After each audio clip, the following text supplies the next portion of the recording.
isteri disayang oleh suami dan suami menghadiahkan sesuatu macam ni, I beritahu you, siapa yang tak suka? Inilah yang dikatakan menjadi teladan yang terbaik kepada kita semua, betul tak? So dalam UEO, kita ni laki dalam keluarga memang suka menghadiahkan macam sifu kita, hadiah rumah, kereta kepada sifu, betul tak? Kita pun banyak macam kita punya sifu Sean pun hadiahkan olive diamond, Richard beli lagi kereta untuk Michelle, I pun beli kereta untuk anak isteri. That's why dalam video ni bukan setakat mengajar anda untuk menjadi jutawan, tetapi menjadikan anda lebih bernilai daripada wang sejuta. Itulah yang dibawa oleh Ustaz Zul malam ni. I nampak dia punya soalan, dia punya jawapan memang I suka dengar. So lepas itu Ustaz Zul nak tanya, very simple, sebab banyak peminat malam ni. Okay, I nak tanya, kadang-kadang you tahu lah, bila kita nak beritahu benda ni baik, betul tak? Dan ada segelintir orang yang menolak peluang perniagaan dan amalkan makanan sunnah. Ada orang kata ini tak bagus. Tetapi saya nak tanya Ustaz, adakah forever living? Ada orang kata ini adalah makanan sunnah. Lepas itu, dan apa pandangan you perbezaan di antara ini dengan orang luar? Nah, maksudnya ada orang yang menolak peluang perniagaan. Oh, you macam ni, tak mau. Lepas tu, oh, you panggil saya minum ini. Kenapa mau istighfar sikit? Semua macam ni. Bagi satu negatifnya. Apa pandangan Ustaz kepada dia? Okey. Faham. Jadi maksudnya bila kita buka peluang untuk berniaga, jadi dia tolak. Berniaga macam forever living, dia tolak. Multi level dia tolak. Okey. Lepas tu kita cerita pula ini makanan sunnah. Jadi dia apa macam kata ni jual agama lah. Itu kan. Dia dah maksud sipun itulah. Anak mereka ni hang jual kata sunnah kan. Okey, alhamdulillah. Itu memang satu soalan yang panas. Okey. Kita ni kalau kata dari sudut nega lah. Sudut nega ni kita tengok balik dah. Kita tengok balik sejarah maksudnya bila zaman Rasulullah SAW ni memang Rasulullah sendiri pun dia dah multi-billionaire, jutawan sebelum umur 25 tahun dah kaya, memang sangat-sangat kaya. Dan kita tengok apa yang secara umumnya ramai orang kenal. Kita tengok secara umumnya Abdul Rahman bin Auf, sahabat.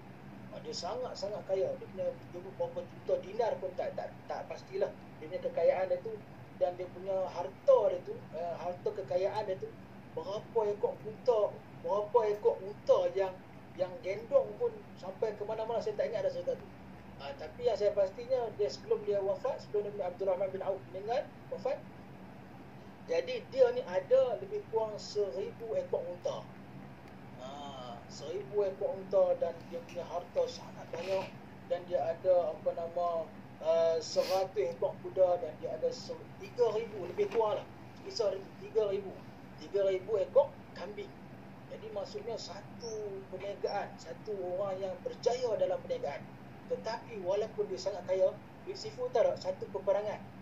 Dulu kan zaman dulu kan banyak perang dulu. Jadi satu peperangan tu saya tak ingat dah. Jadi Rasulullah SAW iklankan untuk orang sumbang, orang yang kaya-kaya untuk bagi sumbangan supaya memudahkan, sebab dia perlu kos yang tinggi dalam perjalanan pengurusan semua tu. Jadi Abdul Rahman bin Auf ni, dia ni adalah satu orang yang radhiyallahu anhu, di dunia lagi Allah Taala telah redha pada dia, dan di dunia lagi dia telah dapat tahu dia adalah ahli syurga. Bukan senang. Jadi dia ni satu orang yang kaya, dia sedekahkan Sifu lebih kurang 200 cupok emas. Cupok yang cedok tu lah, lebih kurang macam tin susu tu. Tin susu kan, satu cupok kan. Jadi 200 cupok disedekahkan dalam untuk mudahkan pengurusan dalam peperangan tu, untuk urusan makanan semualah. Jadi 200 cupok emas. Tuan-tuan dan puan-puan bayangkan 200 cupok emas. Sikit ke banyak tu? Sifu, sangat banyak. Sangat banyak. Jadi hari ni Sifu, kadang-kadang orang Muslim sendiri pun tak tahu sejarah para sahabat, sejarah Nabi-Nabi. Mereka adalah orang yang kaya-kaya, hebat dalam perniagaan. Orang kita, maksudnya orang Muslim sendiri tak tahu. Mereka duk rasa orang sahabat-sahabat Nabi susah. Jadi itulah menyebabkan mereka ni tidak ada orang kata apa, tidak bersungguh-sungguh dalam perniagaan. Tak buat apalah kita berniaga ni sementara, dunia sementara saja, akhirat kekal. Buat apalah kita nak ligan dunia. No. Bukan macam tu. Dunia ni sibuk. Umpama macam mana tau. Ini kebiasaan saya cerita untuk umum orang yang, maksudnya orang yang ada fikiran macam ni. Orang yang menolak. Kita nak bantu dia. Betul tak? Kita nak bantu dia, kita nampak kesempitan atas dia tu. Dia perlu. Tapi dia menolak dengan negatif. Minda dia tu. Kita cakap elok pun tak boleh. Nak apa nama, dia tak boleh terima. Nak katok tak boleh terima kan. Jadi saya katakan maksud juga ni umpama macam mana tahu. Satu kapal. Satu kapal besar macam yang kita pergi apa? Kapal apa tu? Mana sih? Kapal Barcelona tu kapal apa? Freedom of the Sea. Freedom of the Sea. Freedom of the Sea. I remember that. Jadi lebih kurang macam itulah, satu kapal yang besar kan. Kita ramai-ramai ni semua naik. Semua naik atas kapal tu. Jadi kita ada apa tu, dia punya apa? Yang ketua punya kapten. Captain, yes. Kapten kapal. Semua ada dalam tu ni. Semua ramai-ramai dalam kapal yang besar lagi lah. Dia kata, okey, tuan-tuan dan puan-puan sekalian yang dihormati, yang dikasihi, lebih kurang setengah jam kita akan sampai di satu pulau yang sangat cantik, sangat indah. Kerana kita akan berhenti di situ lebih kurang setengah jam. Jadi di situ ada banyak jenis makanan dan pulau tu sangat cantik. Jadi saya akan bunyikan siren pertama untuk turun dan siren kedua untuk naik. Dia kata, ingat kita kesuntukan masa, kita kehabisan makanan. Dalam kapal kurang makan dah. Makanan tak ada kan. Jadi hampa kena ingat, turun pulau tu, ambil makanan, cepat-cepat naik. Okey. Jadi turun tu sampai di pulau tu kan. Turun. Satu kelompok turun dia tengok pulau. Wow, cantiknya, very beautiful. Mereka pun buka baju, buka lah apa semua, pakai ketul lah, pergi mandi, main pasiak lah, terjun lah sambil minum ayak nyok kan. Kopi ayak nyok minum. Wah, sunset. Layan sunset tu semua seronok lah. Apalah mereka ni kalut-kalut kan. Tengok cantik ni pulau. Kita layan yang laut biru dengan ikan duk berenang, ambil bakar ulah lagi kan. Duk makan ikan panas-panas kan. Satu kelompok lagi dia tengok aja, dia nak pergi ke arah tu, tapi dia tersedar. Kita turun ni, kita nak ambil makanan ni. Kan? Kita nak ambil makanan ni. Okey, barulah dia pulang kampung, barulah pergi ambil makanan. Satu kelompok lagi sifu, dia turun tu, dia berebut cari makanan semua. Jadi bila siren yang kedua bunyi, alamak, kelang kabut dah. Yang mana duk bersantai tepi pantai ni kan? Bersantai, tersandak tepi pantai. Alamak, dia kata pulau ni tak lama, pulau ni akan hancur. Dia pun kelang kabut. Mau nak naik dalam sini dekat anda. Alamak, sayang makanan tak ada kan? Jadi maksudnya kita di dunia ni, kita kena ambil. Kita kena betul-betul usaha. Kita kena orang apa, bila dah ada platform forever living dan ada bimbingan yang elok, circle yang cantik, positif, kita kena berebut betul-betul. Kita kena ramaikan lagi. Orang sekarang keadaan COVID, keadaan MCO, banyak yang dibuang kerja. Kita tengok baru ni, banyak yang ada yang bunuh diri lah, apa semua macam-macam keadaan. So keadaan macam ni lah kita kena bagi tahu kepada kawan-kawan kita di luar sana. Kita kena cerita, kata hampa ni tak suka M&M pun hampa kena buat. Ini adalah satu peluang untuk jana pendapatan. Sebab ada sebahagian yang memang ada pendapatan elok, sebahagian yang keadaan yang teruk, dan sebahagian lagi memang dah teruk dah. Memang dah tak ada kerja, dia berhentikan kerja lah apa semua. So kita kena buka peluang, hati kita kena ikhlas, kena pergi jumpa dia. Kena tunjuk kat dia, kena cerita hang satu botol hang belanja dapat dah RM30. Kalau satu hari 2 botol hang dapat RM60. RM60 tu hang boleh guna macam-macam. Boleh beli susu, boleh beli pampers, boleh makan hari tu. Jadi ini adalah satu peluang yang kita kena kongsikan. Dan sekiranya dia tu ada minat untuk berniaga, masa kita buka peluang kat dia, cerita pasal sistem plan. Sistem plan yang mana ada di orang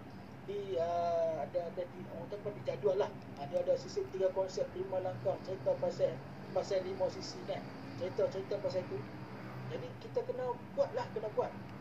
Jadi maksudnya dari sudut perniagaan ni saya suka cerita macam tu. Jadi kita nak buka minda orang ni, kita di dunia ni kita kena kaya.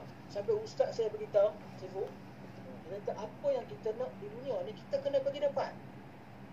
Tapi dia kata jangan simpan dalam hati. Macam Sifu Elek kata lah, maksudnya kita akan di pintu yang sama kita akan tinggalkan.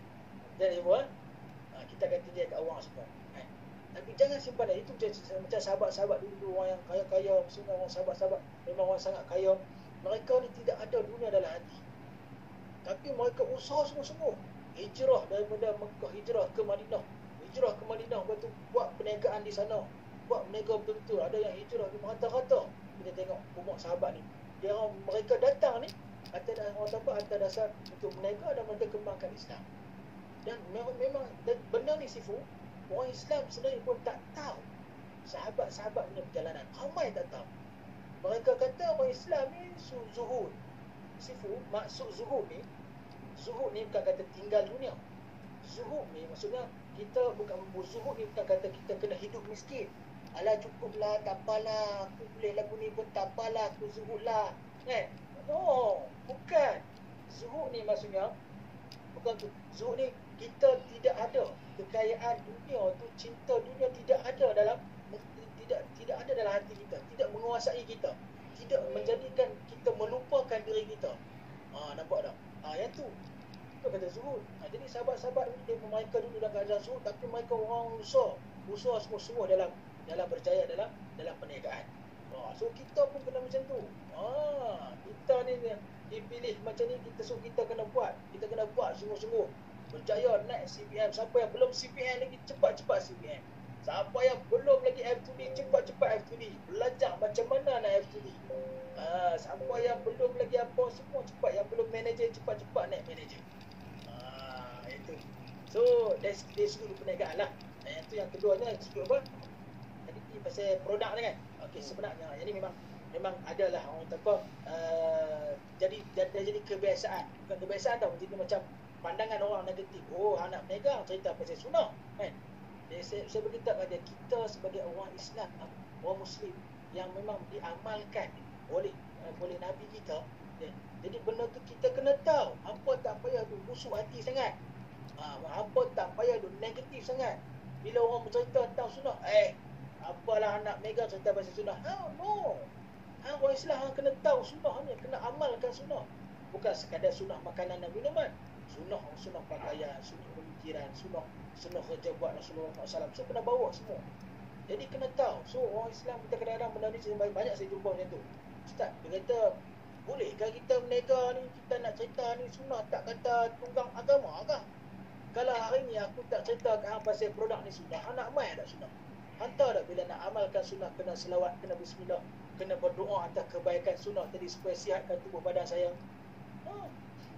Jadi kalau tak ada kami bercerita berkahang benda ni sunnah, hang tak amal hang tak makan benda-benda biasa tu dah. So asbab daripada kami bercerita ke hang, tak kiralah siapa kami ni, bercerita hang kena terbuka lah minda. Dia tak benda ni sunnah kena tahu. So tidak ada isu dengan agama. Kita sampaikan. So isu sekarang ni adalah hati kita, pemikiran kita. Kita yang rasa lagu tu. Mereka datang untuk bagi tahu kepada kita. Jadi tapi kalau kata orang yang tanya saya bila kita buat demo, kita akan cerita jugalah. Bila last sekali kebiasaan kalau cara saya akan buat demo semua tu, last sekali saya akan bagi tahu lah, ini adalah produk makanan sunnah. Kebiasaan last sekali saya bagi tahu macam tu lah. So kenapa sunnah? So bila sunnah ni kita kena amalkan. Kena ada dalam rumah kita. Ada keberkatan dalam sunnah. Tapi kaedah dia, bila kita amalkan sunnah, sebelum kita minum, kita bismillah, kita selawat, kita baca Fatihah, kita kena doa asbab daripada sunnah tadi. Ya Allah, sembuhkanlah penyakit. Bukan benda tu sembuhkan. Bukan aloe vera sembuhkan, Allah yang sembuhkan. Jadi ini yang kena tahu. Tu saya beritahu, saya kata ni yang kena tahu, saya kata. Jangan berfikir kata kita kita datang ni bukan kita nak ni. Hang tak beli pun kami dah hitam pun berlambak-lambak dah. Dia kan. Kalau hang tak beli pun kami pun dah ada customer ramai dah. Tapi disebabkan fikir risau kami ni, kami datang nak cerita supaya hang pun sihat. Ini biasanya saya cakap maksudnya, tapi ini cara kasar lah. Tapi kita kena cakap lembut-lembut lah pada Tapi bagi saya sekiranya ada orang persoalkan macam tu, so kita kena bagi tahu kat dia, benda ni hang kena tahu. Kadang-kadang orang kita pun tak tahu. Banyak orang tak tahu juga. Saya pun tak tahu benda tu. Kalau kata aku tak cerita, hang pun tak tahu. So cerita ni ada semua. So dia akan anggap benda tu amalan supaya dia boleh beramal setiap hari benda tu. Itulah. Tapi memang soalan ni banyak. So kita kena jawab dengan hikmah. Maksudnya bukan kata kita, tapi biasanya macam itulah saya cerita dulu. Last ni saya akan beritahu, okey, ni adalah makanan sunnah. So apa kebaikan sunnah saya akan beritahu. Kita kena amalkan sunnah dan ada kaedah untuk amalkan sunnah. Supaya benda tu dapat pahala dan kesihatan. Ya, betul. Saya masih ingat Ustaz Zul ada